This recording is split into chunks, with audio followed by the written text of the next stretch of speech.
Hey, what's up guys? Today, I'll show you a horror film, MOLOCH. Spoiler ahead, watch out and take care. The movie begins in a small wooden cottage in the woods. A little blonde girl is inside a closet and feeding a mouse. Suddenly, a loud thump echoes from upstairs, followed by a woman screaming and the sounds of scuffles. Moments later, blood drips through the floorboards and down the closet. The girl scurries away in fear. 30 years later, that girl has grown up into a woman named Beatrice. She now has a daughter of her own, and she lives with her parents in a small village. One day, as she is driving her daughter, they pass by a crime scene in a clearing. The authorities have found the pit that was dug by a local elder who had died due to hypothermia. Inside the pit are the preserved bones of a woman. Beatrice passes by a man inside a car going in the opposite direction, and they nod at each other. The man is an archaeology expert named Jonas, who was called by the local village to help identify the bones. That night, Beatrice is awoken by her mother thrashing around in her sleep.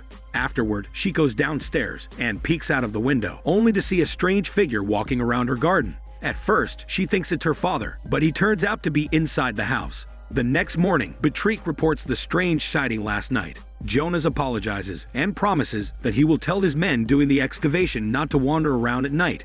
Beatrice and Jonas later get to know each other. They visit the local bar and down some drinks. She shares that the thing she hates most is when people would just grab so many free things, like when her mother would grab handfuls of sugar packets in restaurants. However, the liquor hits Jonas a little too hard, and he is swaying his drunk muscles while he and Beatrice are walking home. He asks her why she is still single after all this time. Beatrice replies that she is seen by the villagers as a cursed person, and no one wants to get close to her. She adds that her grandmother was killed when she was a kid, and no one knows who did it. Her father became an alcoholic after that incident, and her mother is now afflicted with a strange illness. For some time, Beatrice lived in New York, but her husband died, and she had to come home to take care of her daughter. The next night, Beatrice finds a strange man in her kitchen. He is disoriented and holding a knife. He apologizes and says that he drank some of their milk. Beatrice immediately goes to her mother's room and tells her about the man. The man inches closer to them and grabs the mother. He hoarsely whispers that someone is making him do this. He howls and then brings down the knife. Beatrice manages to make it up the stairs, while the mother tries to stop the man's knife from cutting her. Luckily, Beatrice's father sneaks up behind the man and lands a blow on his head.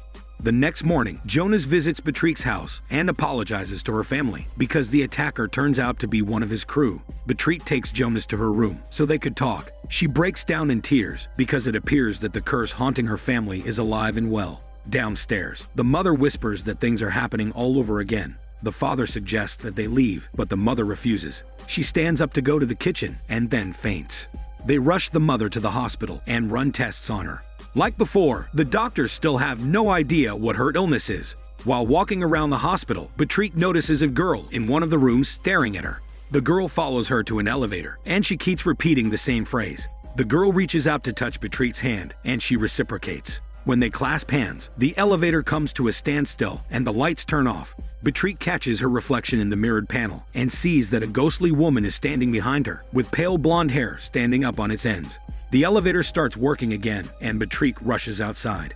In the parking lot, she runs into Jonas, who is visiting the attacker in the hospital. He mentions that the other members of his crew had seen the attacker digging his pit near the area. This jogs something in Beatrice's mind, and she takes Jonas with her to the bar. She explains that the local elder, who died days before, was also found digging a pit. There inside the bar is the elder's father. He shares that his family had always had a supernatural connection with the afterlife. His son, the local elder, had gotten a message from beyond the grave, and he knew exactly where to dig the pit to discover the bones. Jonas adds that the bones they excavated are very old. The elder's father relates that to the folktale of the monster lurking in the bog bordering their village. While driving home, Beatrice and Jonas get into an argument because he thinks she is being too paranoid. Beatrice resents that he is treating her like a crazy person, so she gets out of the car and proceeds to walk down the clearing. Jonas follows her and tries to apologize. Eventually, the two of them make up.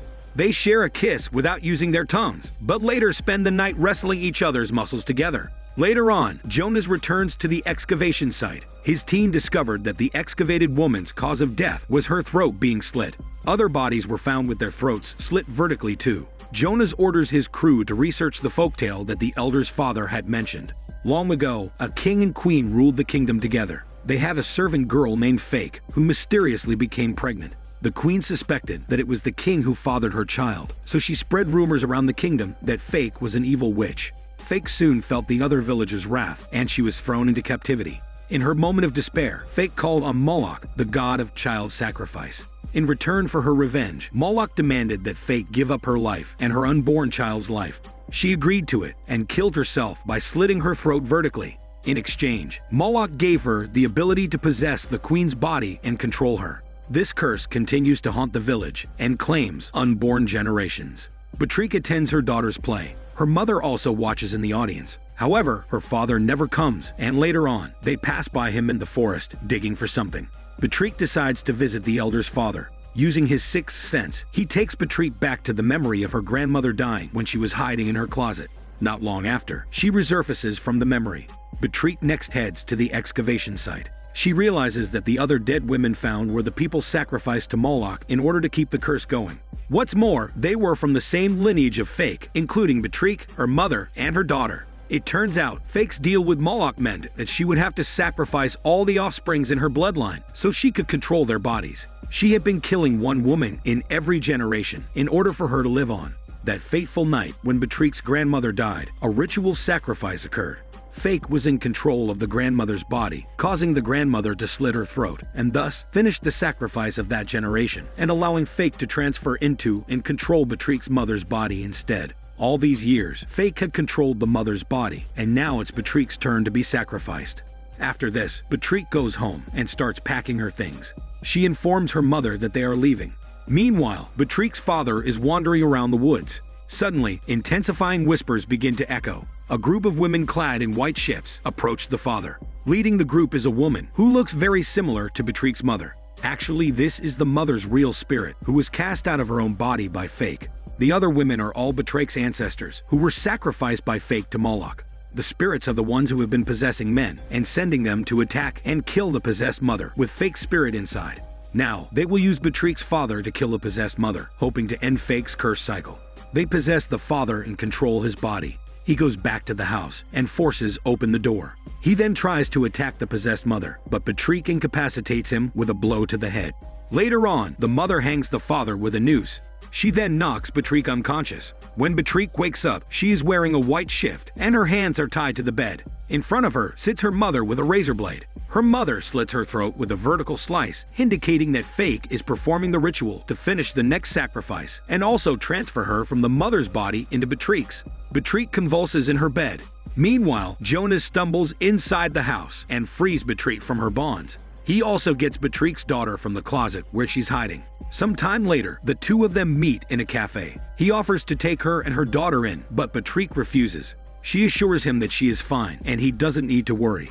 Before leaving, she grabs a handful of sugar packets from the table. Jonas suddenly remembers that on the night they met, Beatrice mentioned that she hates people who would take lots of free things, like her mother did. Because of that, Jonas realizes that Beatrice is no longer the same person he met, and she is acting more like her mother. Beatrice and her daughter continue to live in the same house. One night, as Beatrice reads to her daughter, the spirits of the women appear. It's the real Beatrice's spirit who steps closer to the window and watches with tears in her eyes as Fake takes control and uses her body. It's revealed that the ritual was successful and Beatrice's spirit was cast out of her own body and replaced by Fake.